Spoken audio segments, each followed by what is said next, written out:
Olá pessoal, estamos no capítulo 28, é o último capítulo do livro de Atos. Vamos chegar no final daqui a pouco, mas hoje nós já podemos entender o propósito de Deus na vida de Paulo ali em Roma.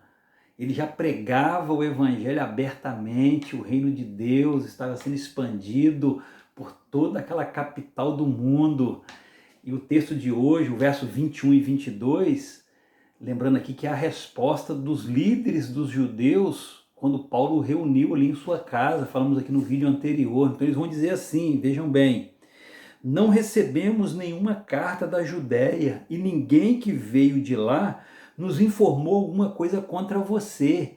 Contudo, queremos saber o que você pensa, qual é a sua opinião a respeito deste movimento, ou seja, desta seita em algumas traduções, que está relacionada e é contestada em toda parte.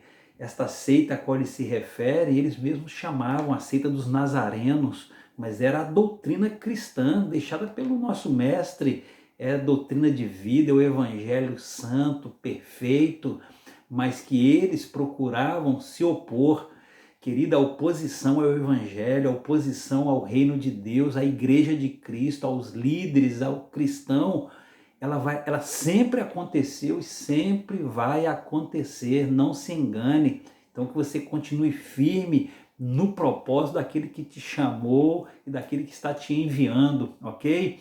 Pois bem, esta seita para eles era que eles chamavam de seita, era tida como ateísta e perversa, a ponto de dizer que deveria ser detestada e abominada por toda a humanidade. Esses judeus, eles perseguiam e falavam contra Jesus, depois contra os apóstolos. Então era perseguição mesmo. Então nós podemos lembrar com você aqui, quando é registrado em Lucas, Simeão, o sacerdote, quando ele levanta em suas mãos ali no templo o menino Jesus para abençoá-lo, ele diz a Maria, sua mãe: este menino está destinado à queda de muitos em Israel e será também uma contradição. Será uma contradição. Então, querida, é isso aí. Haverá sempre contradições no que diz respeito ao Evangelho. Mas o que me chama a atenção, que eu quero assim destacar para a nossa meditação também, é a questão da abertura do diálogo. Quando ele quer saber qual é a sua opinião, qual é o seu sentimento, qual é o seu ponto de vista, Paulo. Então isso traz para nós uma mensagem de que eu, como esposo, eu preciso saber a opinião, o que pensa a minha esposa. Você, esposa, precisa saber o que pensa o seu marido. Você, pai, saber qual é a opinião dos seus filhos. O filho, saber qual é a opinião do pai. Uma abertura de diálogo. Líderes eclesiásticos na igreja, como é bom quando temos líderes que sabem ouvir e querem ouvir a opinião dos seus liderados. Não chega um projeto pronto, pré-estabelecido e dizendo, até houve algumas opiniões, mas já está definido, já decidiu.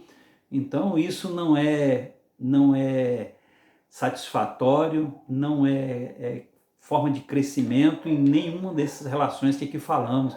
Um patrão que muitas vezes precisa ouvir um empregado, um subalterno, por que não? Então, queridos, é abertura para termos uma vida de bom relacionamento, não é verdade? Então, tudo começa por um diálogo verdadeiro. Foi o que aconteceu aqui, eles bateram aquele papo, um falou, outro escutou, e depois em seguida houve os questionamentos e tudo correu bem. Isso aí, que Deus te abençoe, vamos seguir em frente e vamos depois para os versos seguintes. Deus te abençoe.